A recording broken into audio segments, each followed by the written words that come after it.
And so recently, I made a video about the Sony FX30 and the best all-around lens for it. If you haven't watched that yet, you can watch that after this video. Because today or tonight or whatever time you're watching this, we are talking about another lens for the Sony FX30. And allow me to say that this could be the best wide-angle lens for it. Let's go.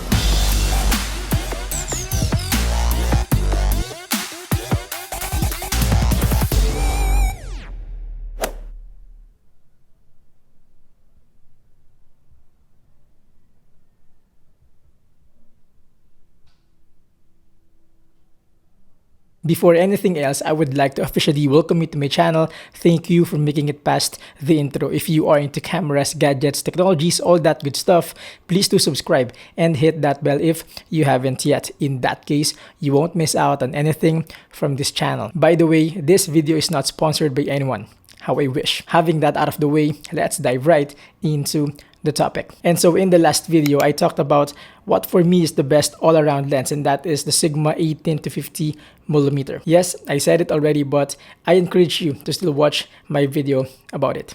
Yeah. In any case, I mentioned that this lens does pretty much everything for me as a content creator. Like for my talking head videos, cinematic videos, casual photography, you name it, this lens does the job for me. However, as useful as this lens could be, like any other lenses, this has limitations as well. One of which being this lens has only 18 millimeters as the widest focal length. And like I said in the last video, most of what I do as a content creator, 18 millimeters could be enough, at least most of the time. But let's say I'm gonna do unboxing videos, which I regularly do because, like, you know, the unboxing, you know, you get the point. Let's say I'm gonna do an unboxing video. Unfortunately, this lens is not wide enough. Also for vlogging, especially with active mode stabilization, 18 millimeters is really not enough, at least for me. And so as much as I want to use the Sigma 18 to 50 millimeter all the time, I cannot, most especially on the wide end, because for portraits, 15 millimeters is really enough for me. But again, on the wide end, it's really not cutting through, like for real. And that is mainly the reason why I am making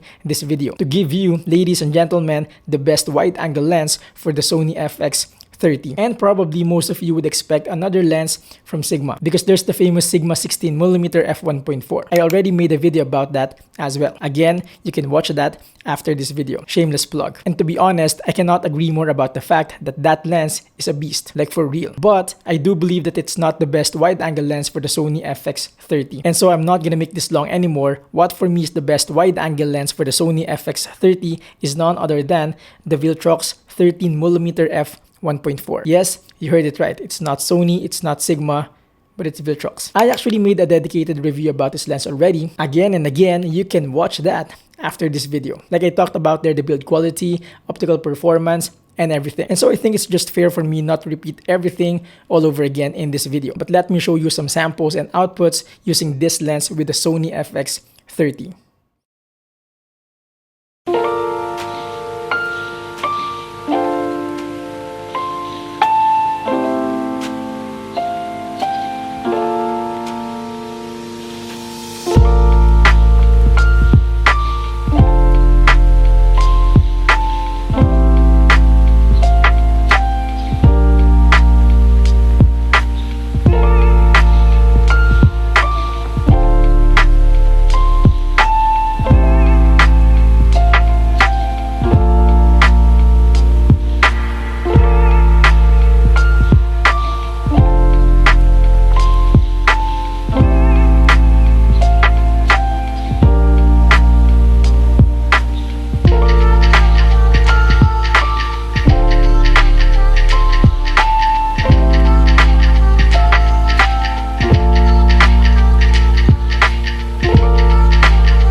So those are random shots using the FX30 with the Viltrox 13mm f1.4. But you might be wondering, how about for unboxing videos that I mentioned earlier?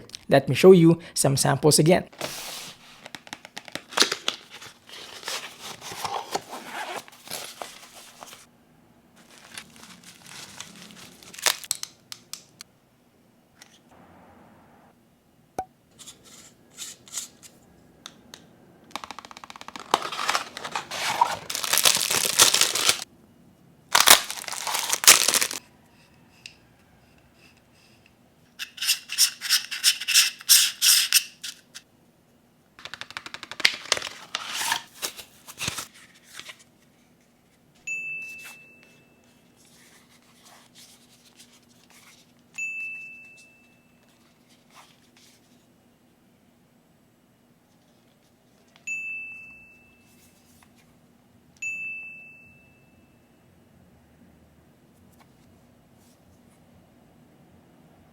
You see, it's pretty much wide enough for such things. But how about for vlogging? And this is what it looks like if you vlog with the Sony FX30 and the Viltrox 13mm f1.4. Currently, I'm using an active mode stabilization that has crop factor, but even if I am loving this field of view, again and again, only possible with the Viltrox 13mm.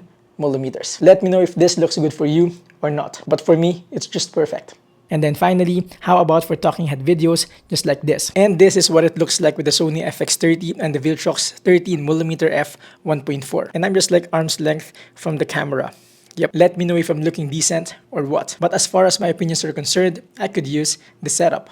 By the way, for the price of this lens, currently it's priced at, in my honest opinion, it's still relatively affordable. Would you agree? Anyway, but that's it, ladies and gentlemen. I hope that you enjoyed this video. But nonetheless, I hope I made sense why the Viltrox 13mm f1.4 is what I think is the best wide-angle lens for the Sony FX30. Let me know what you think as well. But there you go, folks. I am sure I wasn't able to cover everything, so let me know your thoughts in the comment section, or we can connect on Instagram or on Facebook. As I end, if you're getting value from this video, please do like and subscribe for more not super technical, but rather practical approach to gadgets and technologies. Until then, thank you for watching.